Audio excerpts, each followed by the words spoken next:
नमस्कार मंडळी, विशाल किचनच्या या पुढच्या व्हिडिओमध्ये तुमच्या सगळ्यांचं हार्दिक स्वागत आहे. दाल खिचडीच्या व्हिडिओला जो तुम्ही प्रचंड प्रतिसाद दिला त्याबद्दल तुमचे मनपूर्वक आभार. आताची पुढची रेसिपी आहे सोयाबीन चणा डाळ. तर चला जाणून घेऊया आजच्या रेसिपीचे इन्ग्रेडियंट्स. राई, जिरं, हिंग, हळद, आगरी मसाला, धनेपूड, मीठ. या बाजूला आहे कांदा, टोमॅटो, बारीक चिरलेली हिरवी मिरची, चेचलेलं लसूण, कढीपत्ता, फोडणीसाठी तेल. इथे 100 ग्रॅम सोयाबीन आहेत जे आपण भिजवून घेतलेले आहेत आणि इथे आहे 100 ग्रॅम चणा डाळ जी सुद्धा आपण एक जवळपास अर्धा तास पाण्यात भिजवून ठेवलेली आहे. चला मग मित्रांनो, आपण सुरुवात करूया आजच्या रेसिपी. आजची रेसिपी जितकी सोपी आहे तितकीच ती चवीला सुद्धा छान आहे.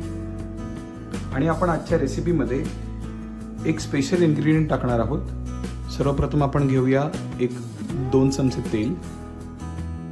आजच्या रेसिपीचा स्पेशल इन्ग्रेडियंट जो आहे तो तुम्हाला रेसिपीच्या शेवटी समजून येईल. राई तडतडली की आपण त्यात टाकणार आहोत जिरं. त्यानंतर आपण त्यात टाकणार आहोत चेचलेलं लसूण. लसूण एकदा लालसर झालं की त्यानंतर आपण त्यात टाकणार आहोत कढीपत्ता. त्यानंतर आपण त्यात टाकणार आहोत चिरलेली हिरवी मिरची. नंतर आपण त्यात टाकणार आहोत एक मध्यम आकाराचा चिरलेला कांदा. कांदा थोडा लालसर असा भाजून घ्यायचा आहे.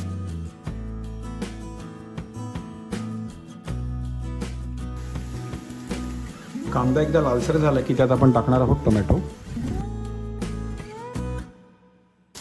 टोमॅटो जोपर्यंत व्यवस्थित परतला जात नाही, जोपर्यंत त्यातलं पाण्याचं प्रमाण कमी होत नाही, तोपर्यंत टोमॅटो तेलावरती छान असा खमंग भाजून घ्यायचा आहे. व्यवस्थित तो परतून घ्यायचा आहे.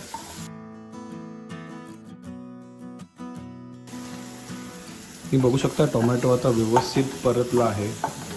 त्यातलं पाण्याचं प्रमाण जे आहे ते एकदम छान पद्धतीने कमी झालेलं आहे. एकदा हे व्यवस्थित परतून झालं की त्यानंतर आपण त्यात ॲड करणार आहोत आपले सगळे मसाले. मसाल्यांमध्ये सगळ्यात आधी आपण टाकणार आहोत हिंग.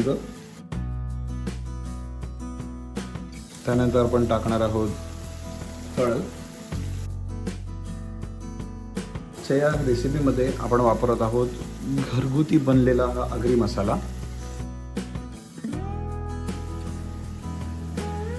हा घरगुती आगरी मसाला जो आहे तो वापरण्याचं हे कारण आहे की आगरी मसाल्यामुळे खूप छान फ्लेवर येतो या भाजीला आणि त्याच्यामध्ये गरम मसाल्याचं प्रमाणसुद्धा खूप चांगलं असतं. त्याच्यामुळे कोणत्याच प्रकारचा गरम मसाला किंवा गोडा मसाला या भाजीमध्ये मी वापरत नाही आहे. मसाले व्यवस्थित परतून झाले की आपण त्यात टाकणार आहोत थोडंसं पाणी, जेणेकरून आपले मसाले करपू नये. व्यवस्थित हे सगळं मिश्रण आपण ढवळून घेऊया. एकदा हे मिश्रण व्यवस्थित गरम झालं, व्यवस्थित उकळी आल्यासारखं वाटलं की त्यानंतर आपण त्यात ॲड करणार आहोत भिजलेली चणा डाळ. चणा डाळ भिजवल्यामुळे ती खूप कमी वेळात शिजते. त्याच्यामुळे चणा डाळ कमीत कमी अर्धा तास तरी पण भिजवून ठेवायची आहे ही रेसिपी बनवण्यापूर्वी. पुन्हा थोडंसं पाणी ॲड करायचं आहे जेणेकरून चणा डाळ व्यवस्थित शिजू शकेल. सो आपण यात थोडंसं पाणी ॲड करूया आणि त्यानंतर पुढे 10 मिनटं, कमीत कमी 10 ते 12 मिनटं आपण ही चणा डाळ झाकण देऊन मध्यम आचेवरती शिजवणार आहोत. 5 मिनटं झालेली आहेत आणि आपण बघू शकता खूप छान उकळ आलेला आहे. सो आपण एकदा ते व्यवस्थित ढवळून घेऊया. पुन्हा आपण झाकण देऊया आणि पुढे 5 ते 7 मिनटं अजून वाट बघूया. 10 मिनटं झालेली आहेत मित्रांनो आणि आता आपण झाकण काढून बघूया डाळ किती शिजली ते.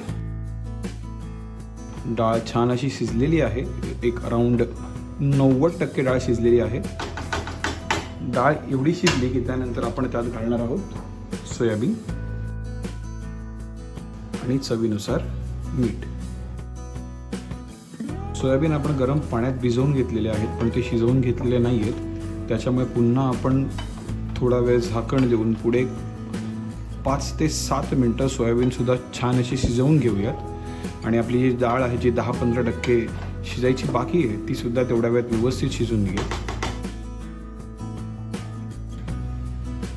मित्रांनो, जवळपास 8 मिनटं झालेली आहेत. आता आपण झाकण काढूया या भाजीवरचं. तुम्ही बघू शकता खूप सुंदर असा रंग आलेला आहे भाजीला आणि सोयाबीनसुद्धा व्यवस्थित शिजलेले आहेत.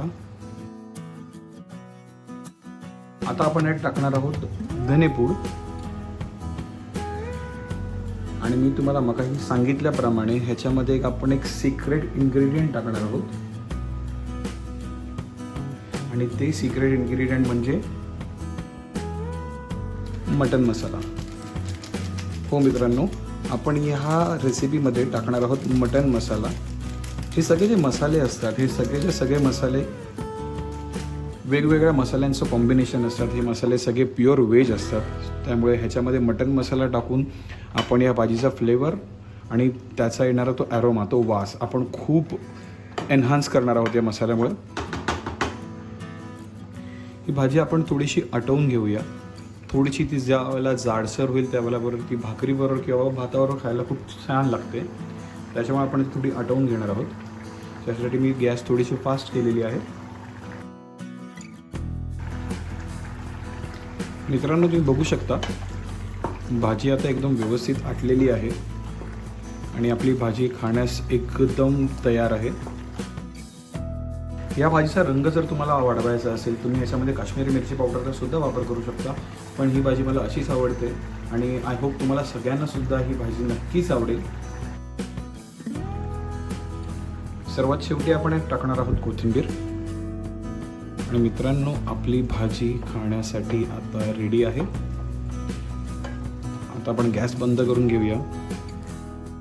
आपली जी भाजी तयार आहे ती आपण सर्विंग बाउलमध्ये काढून घेऊया. तुम्ही बघू शकता छान असं टेक्स्चर आलेलं आहे.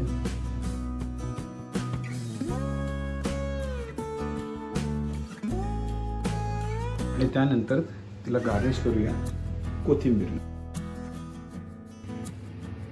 तर मित्रांनो, आपली सोयाबीन चना डाळची रेसिपी आता बनवून तयार झालेली आहे. तुम्ही बघू शकता. तर ही नक्की ट्राय करा आणि आम्हाला आपल्या प्रतिक्रिया कळवा. आता आपण ही कंटेनरमध्ये पॅक करूया आणि त्यानंतर गरजू लोकांना दान करूया.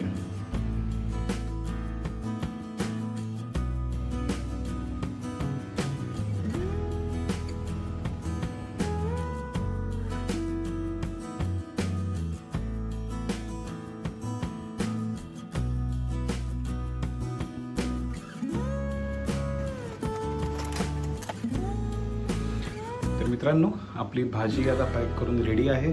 आपण फक्त भाजी ती लोक खाणार तरी कसं, म्हणून आपण या भाजीबरोबर 3-3 पोळ्या प्रत्येकाला देणार आहोत, जेणेकरून त्यांचं पोट व्यवस्थित भरेल. तर मित्रांनो, आजची रेसिपी तुम्हाला कशी वाटली हे आम्हाला कमेंटमध्ये लिहून पाठवा. आणि तसंच व्हिडिओला लाईक करा, चॅनलला सबस्क्राईब करा आणि व्हिडिओ जास्तीत जास्त लोकांपर्यंत शेअर करा. धन्यवाद.